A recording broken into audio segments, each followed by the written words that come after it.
Morning, guys. Today is week 5, I think, of Thrive Art Therapy workshops, and today we're going to be doing mark making.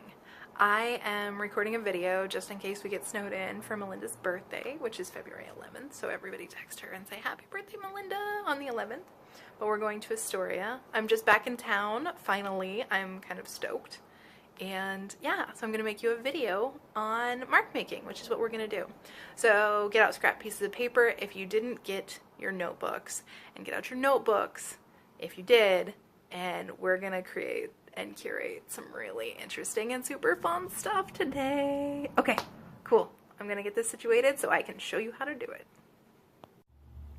Okay, so go around your house, stop the video, go around your house and collect a bunch of different materials.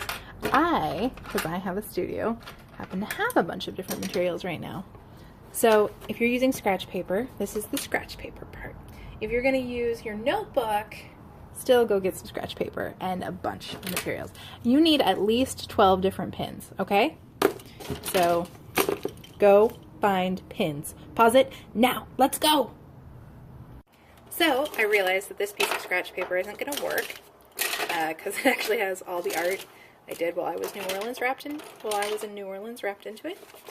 So we're going to use a different piece. I'm going to use this piece. This is just whatever you want. Pick out whatever you want as scratch paper and pull out all of your materials. See how many I have? And this is a really cool exercise for relaxing and engaging your brain. Okay, so my favorites are Sharpies. I fucking love Sharpies. And what you do here is you can pull out and decide. I tend to go lightest to darkest as a person. That's just what I like to work with. And this is a weird Sharpie gel highlighter. So you went out and you found 12 different materials, because if you didn't, again, you pause this thing and you go get it right now. And what you do on your scratch paper or in your notebook is you make a mark. You know, like when you're cleaning and you're just like, oh, does this even work? I want you to make marks like that. I want you to grab material and be like, oh, okay, that kind of works.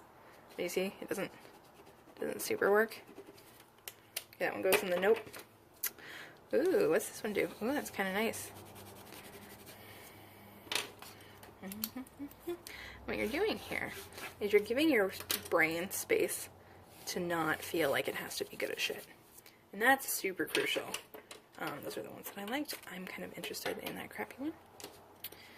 And not feeling like you have to be good at stuff is very, very important for our brains.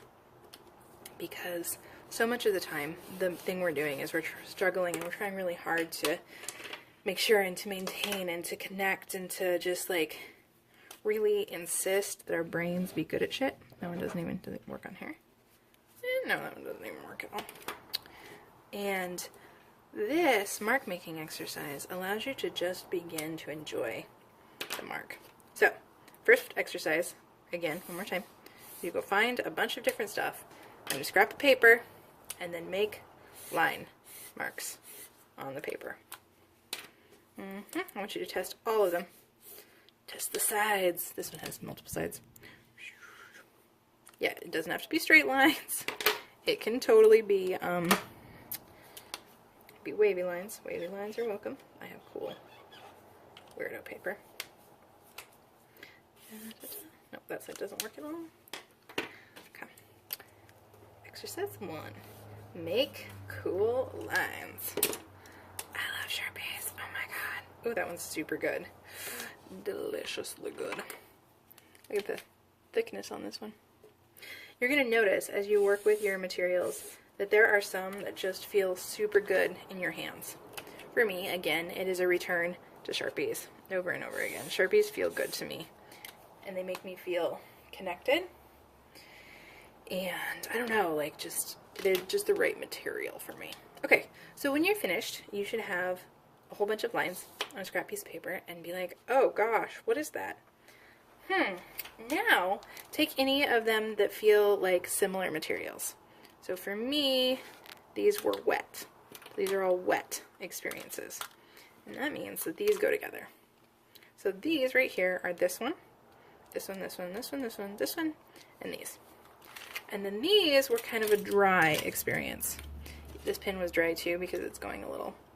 And so these were a dry experience. And gather them into dry and wet experiences. And set them aside. Wet to the edge and then dry here. Okay, so now what we're going to do is we're going to take some of the same exact line making that we just did, and we're going to relate it to textures of things. So I want you to create little boxes of texture. Here's one. So here's one. And I want you to take that box and I want you to fill it in back and forth. Do you see how I'm working? Just going back and forth with that one. I want you to just go back and forth with the first texture box. Okay, and then second texture box, same color. I want you to create divided lines. Do you see the space in between them? Nice, good job. Okay, and then I want you to go over the top like that. This kind, and this kind are different versions of mark making. This is deeper shading, shadows. You get to usually blend this one. This is called cross hatching. Cross hatching is lovely. And then take another one. Make another one. We're going to be working with a variety of materials, and I want you to start getting comfortable using mixed media supplies. So that's why we're just goofing off here. See how I'm making round shapes? See how it's working? I'm making these round shapes here. And this is often like the underside of a dog or tree stuff. See how that goes? Okay, so we use that one. Let's do another one. Different color, because colors are fun. Okay. So, how you create texture is almost as important as creating texture. Texture, these drawings we're doing right here, these marks we're making, have to do with creating value systems. And oftentimes when people are drawing, they think a lot about line curation, and they don't give texture any focus or any thought, and texture creates light and dark, and that is the depth. Do you remember the classes where they have you do, like, they're like, oh, you have to shade this, and the light comes from this side, right? And so you have to do the shading. See how I'm shading like this one up here? You have to do the shading on this thing right here, and I am going to make you guys do this. So this is more of what you're going to do if we get to have the class. And if we get to have the class, this will be your homework, because I'll make you do some practice stuff like this. Or they have the circle, you know, and the light again comes from here, so you're shading it like that to create depth, and then actually you have to shade darker underneath it for you to believe it. There has to be a shadow that goes on for your eye to begin to see the depth and the 3D dimensionability of it. See this right here? This is how I do fun leaves. And I do fun leaves like this because this is a watercolor pencil for me. And actually you can watercolor quite a few different things, but then I'll watercolor it and it will change textures and have the edges be all dark and the middle part be much lighter, which I think is really interesting and delicious. Okay, so now I want you to take two boxes and create your own concept of texture. What texture do you think would be really fun to see? So draw two more boxes and then just create texture inside of them. I'm going to keep doing mine because it makes me feel good and I want to play too.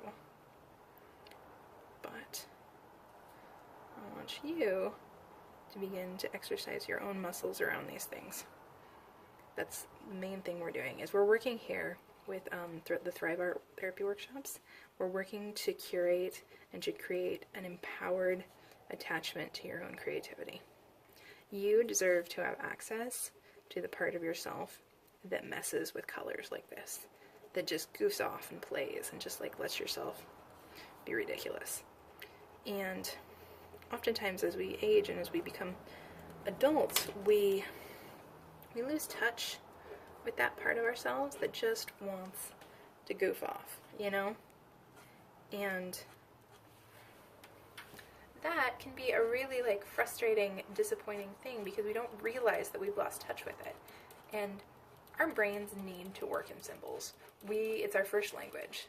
Like this concept of words being our first language is wrong because we move our little bodies and we think in pictures and we think in tastes and textures and sounds, and those are all translated into symbolic language. It's why kids have such a good access to a variety of languages when they're so little. You know, they have the ability to connect and to learn all of these different languages because their brains are working in symbols. So the dog looks like a dog. It doesn't look like any language to people. So do you see on this one, what I did is I layered the different textures. So I took, here's an easy example. We're going to start with this one right here. And I want you to create 3 boxes. And let's just do 2 boxes because that's simpler. 2 boxes where you pick 3 layers. So I'm going to pick this one, and that one for this one. So curating this bottom layer. What you're doing here is you're showing yourself how to build up value and textures, which is what I did right here, just like without thinking about it, but I need to show you guys how to do it as well. So add your first layer on the bottom. Obviously you can take a lot more time with this. This is just me doing the things that I do, you know. And then some green here. Ooh, it doesn't even want to go on top of that. That's really interesting. Maybe we'll put it in between. My table is shaking. Interesting. I think we're going to try a different one. I want to try this one, and maybe that one. Okay.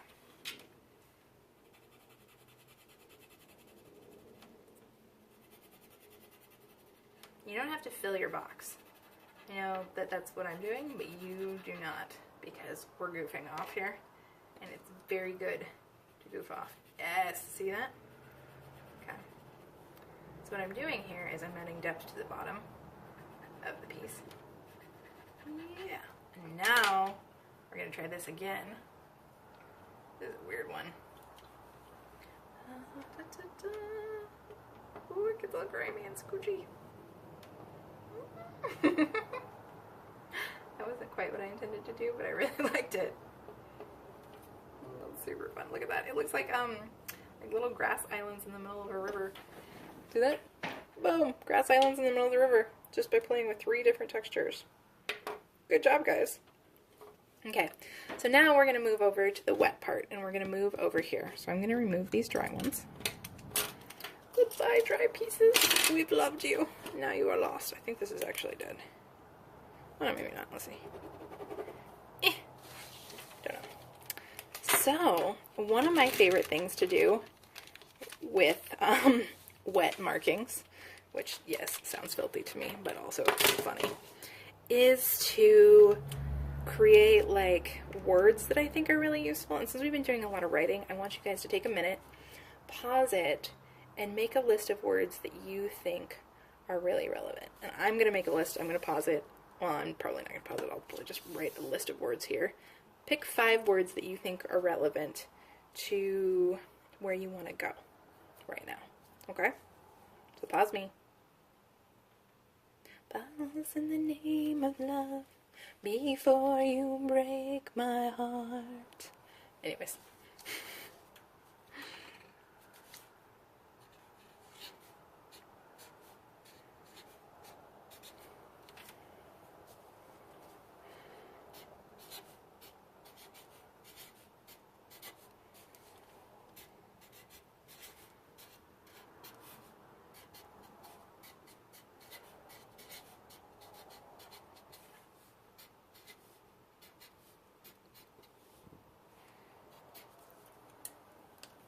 You're back! Yay!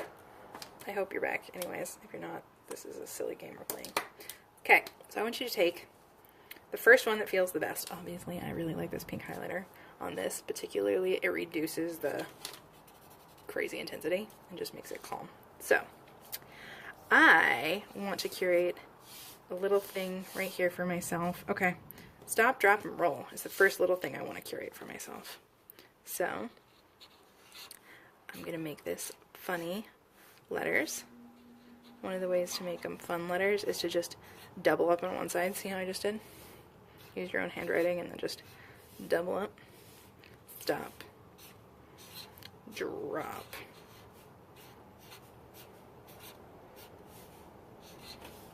And then and. Cute little and. Roll. And this I find, this little exercise where you pick a couple of words, kind of gets the juices moving in my brain. Because then I could be like, oh, right, this texture is great. And at the very least, I've come up with something interesting to look at visually. Okay, so you just step off of it by like a little bit with a flatter marker.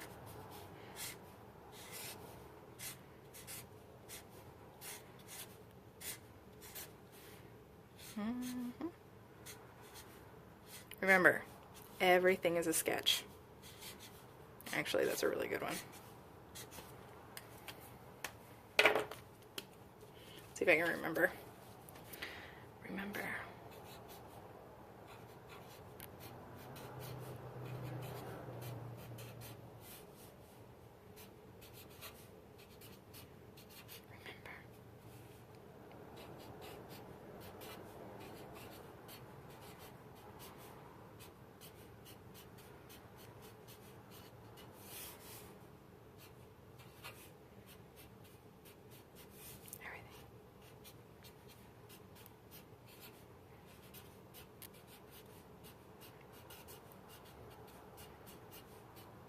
This like should be at the beginning of every art project.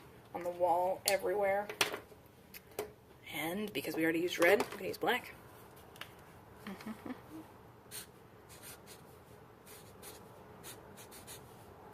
I just went straight above it instead of above it and to the side. That is the only difference I made between these two.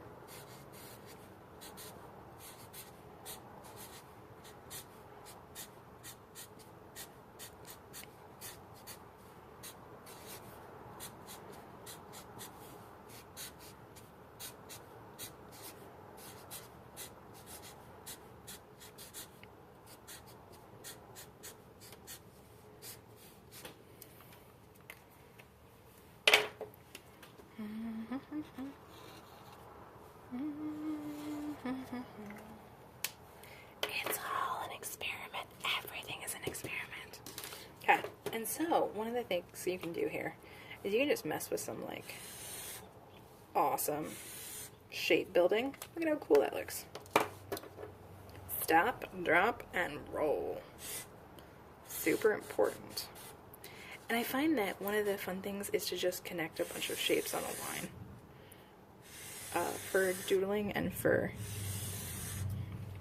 different variations of stuff. I know that one of the things that's very important, sorry, I got into a symbolic mode for a second there and my brain just stopped, is pattern creation. We as humans love pattern creation. Like, how comforting is that? And that's just like a basic little squidgy thing. Now, we actually like patterns also in odd numbers, which I think is interesting. Our brains are more driven towards experiencing things in odd numbered fashion. So I want you to draw lines. I want you to draw at least 3 lines, and I want you to doodle patterns on top of them. They can mimic mine. You can mimic mine exactly if you want to. I do think that your brain is going to be lovely and is going to want to try different things. So if you feel like continuing different patterns past my 3 lines of what I've done, I highly, highly recommend it. It's a really good exercise for pattern creation, and it will soothe your brain. This is a very, doodling is one of those things that can draw pretty big depression up and can change it from being all-encompassing to just being like, oh, okay, that's like whatever. Because it doesn't have to manifest the same way, because you can draw like sad faces for days if you wanted to, and it gets a little silly, right? And so maybe you're like, and this is kind of what we're doing with our art in general. This exact doodle right here is where like we're shifting our energies by practicing this into better. And better doesn't actually mean better. Like, is it better to be happy versus really, really, really sad?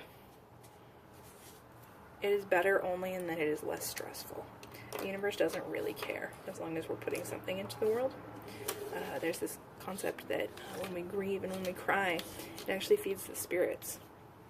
And so I think that that's a really fun thought process, because spirits need fed as well. I have a tendency towards arrows and hearts over and over again.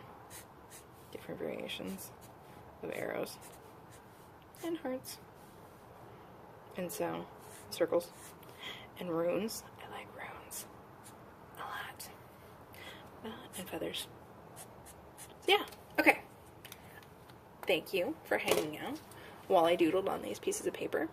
Remember, everything is an experiment, and I want you to think about what you could create with your textures.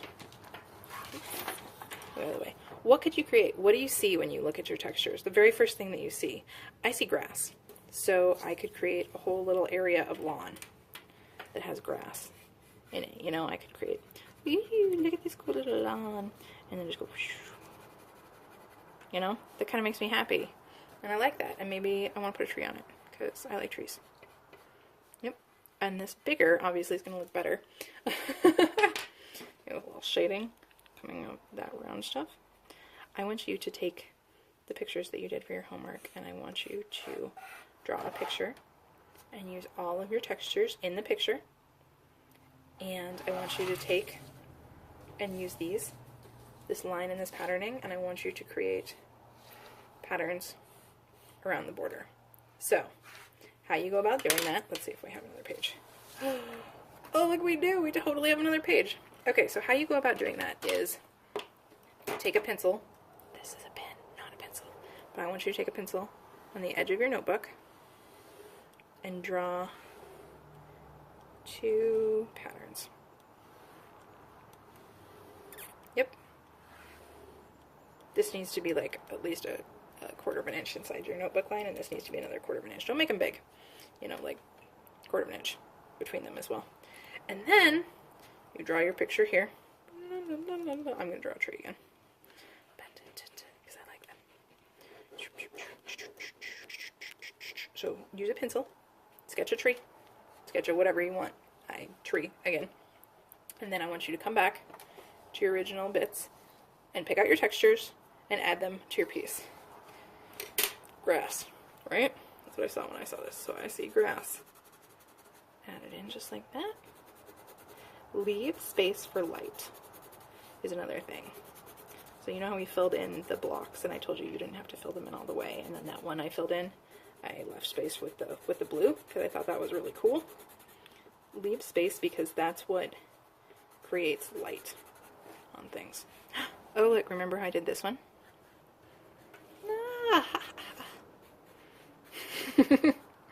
This is actually, you're getting uninhibited fin because I'm standing up while I'm doing all of this, and that somehow makes a difference. Like, standing up while I make art makes me really just go make the art.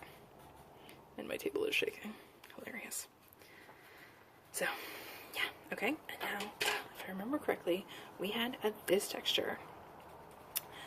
How could this texture work out just like that? That's amazing. Awesome.